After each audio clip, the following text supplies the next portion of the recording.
Welcome to Minnesota Housing. This tutorial provides an overview of the selection criteria that will be used to evaluate applications for this upcoming RFP. Minnesota Housing evaluates applications for consistency with agency strategic and selection priorities and considers organizational capacity, project feasibility, and cost reasonableness, cost containment. In this tutorial, I will provide an overview of each of these topics. In this year's RFP, Minnesota Housing has published well-defined funding priorities that include strategic priorities and selection priorities. The strategic priorities are 8 policy areas that serve one of the strategic priorities that are part of Minnesota Housing's strategic plan. As such, the strategic priority policies describe the main strategic focus and driving policy goals of the agency in the current funding round and will be of primary importance in the evaluation of applications. The selection priorities capture other elements that are beneficial to a project and are largely consistent with the priorities for the tax credit program under the 2017 Qualified Allocation Plan. In this RFP, all applicants will be required to meet at least one strategic priority. Emphasis will be given to proposals that meet multiple strategic priority policy goals, and proposals that are best aligned with strategic priorities will be evaluated for consistency with selection priorities. Next, I will provide an overview of each of the strategic priorities listed on the slide, and then a brief summary of the selection priorities. The first strategic priority policy is transit-oriented development, also known as TOD on fixed transit. Projects located within 1/2 mile of a planned or existing light rail transit, bus rapid transit, or commuter rail station are eligible. Fixed transit lines that are currently existing or that meet the definition of planned lines are the Southwest, Hiawatha, Central Corridor, and Bottineau LRT, the North Star Commuter Rail, and stations of the 35W, Cedar Avenue, and Snelling Bus Rapid Transit. Applicants can determine eligibility in Minnesota Housing's Community Profiles tool, which I'll describe later in more detail. Greater Minnesota Workforce Housing is another strategic priority policy. To be considered a workforce housing proposal, applicants must document need, as demonstrated by a low vacancy rate in the community, typically considered 4% or lower, and either net job growth of 100 or more jobs, 15% or more of the workforce commuting 30 miles or more to work, or planned job expansion documented by a local employer. In addition, applicants must document employer support, including a description of any contributions to the proposal, such as land donations, cash contributions, or in-kind contributions. Lastly, applicants must provide evidence that their proposal contributes to the goals of a cooperatively developed, community-supported plan that addresses workforce housing needs. Economic integration is another strategic priority policy. Projects in higher income communities with income meeting or exceeding the 40th percentile for median family income for the region will meet this threshold. Proposals located in a census tract designated as a first or second tier economic integration census tract in Minnesota Housing's Community Profiles will qualify. This priority is only applicable to larger metropolitan communities, including the 7-county Twin Cities Metro, Duluth, St. Cloud, and Rochester. Next, projects sponsored by tribal governments, tribal corporate entities, or tribally designated housing entities will meet the Tribal Strategic Priority Policy. The Preservation Strategic Priority will be met by projects meeting one of 3 risk of loss criteria.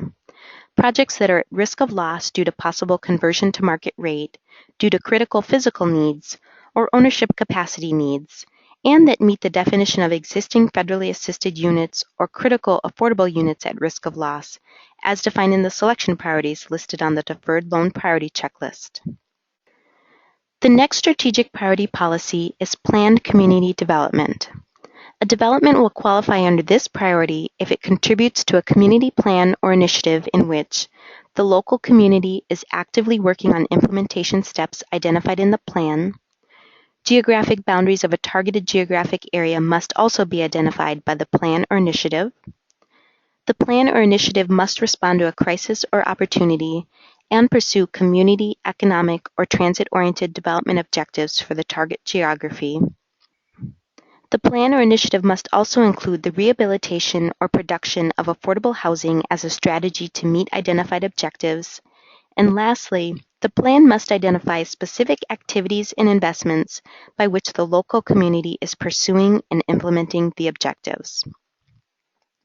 A qualifying plan can be created and approved by a wide variety of public and private local community development partners, such as cities, counties, private foundations, and public housing authorities. Plans that local entities are required to produce, such as comprehensive plans in the 7-county metropolitan area, are not by themselves considered evidence of planned community development. In addition to submission of the plan or initiative, evidence must be provided that a specific project contributes to the goals of the plan. The evidence must come from an appropriate representative of the city or town that represents the geographic area in which the project would be located. Another strategic priority is supportive housing for proposals with at least 5% of units with a minimum of 4 units that will provide permanent supportive housing for homeless or special populations. For more information on this strategic priority, please reference the supportive housing tutorial posted on the agency website. The final strategic priority is the temporary senior rental housing pilot. In February, the agency announced the senior pilot to fund up to 1 senior project through this year's RFP. Eligible proposals must create new units for seniors 62 and older with the services component. There must be a demonstrated market need for the type of housing being proposed, supported by a market study, and proposals must be sponsored by a high-capacity team with senior housing experience. For a full list of eligibility criteria and program priorities for the pilot, please reference the Senior Pilot tutorial. Projects well aligned with the strategic priority policies will be evaluated against the selection priorities. The selection priorities generally fall into one of 5 major categories: tenant and affordability targeting, geographic location-based criteria, criteria targeted at promoting efficient use of agency resources, criteria that drive certain building characteristics, and criteria encouraging certain types of preservation efforts. New criteria for this year include priority for tribal areas that meet the income level characteristics of a qualified census tract, the rural tribal selection criterion, and a priority for projects that meet the Greater Minnesota Workforce Housing Strategic Priority and that have a meaningful contribution from an area employer. The strategic and selection priorities are described in more detail in the 2016 RFP Guide and in the 2017 Housing Tax Credit Self-Scoring Worksheet and the Deferred Loan Priority Checklist. In addition, applicants can find details on what qualifies and the type of documentation that must be provided to support claiming each priority in the new HTC Self-Scoring and Deferred Priority Checklist help text documents created this year. Refer to the RFP Logistics tutorial for more detail on these materials. Another important tool applicants should reference for evaluating a proposal's consistency with agency strategic and selection priorities are Minnesota Housing's Community Profiles tool, which is located on our website under Policy and Research, Community Profiles. Applicants should reference the Community Profiles for scoring for information on priorities for the current RFP. Community Profiles for planning will also be available for applicants interested in planning for next year's RFP in 2017 based on the 2018 Qualified Allocation Plan that will be approved by Minnesota Housing's board in May. Applicants should also reference the Community Profiles tutorial. Proposals that meet the strategic and selection priorities will also be evaluated for organizational capacity and project feasibility.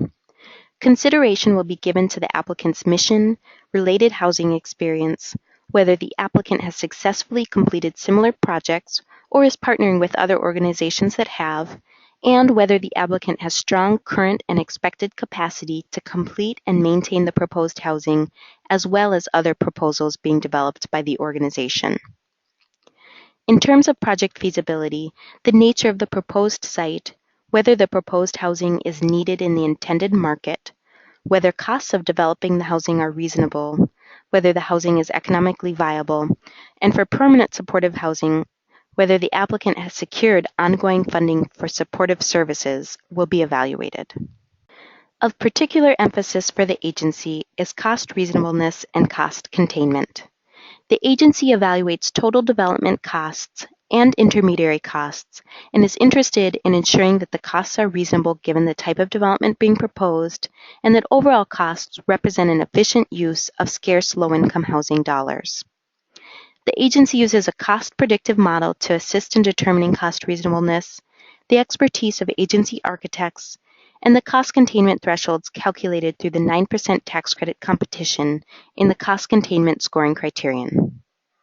For more information regarding the agency's strategic or selection priorities, selection standards, or cost reasonableness, cost containment considerations, please contact me directly by email or phone.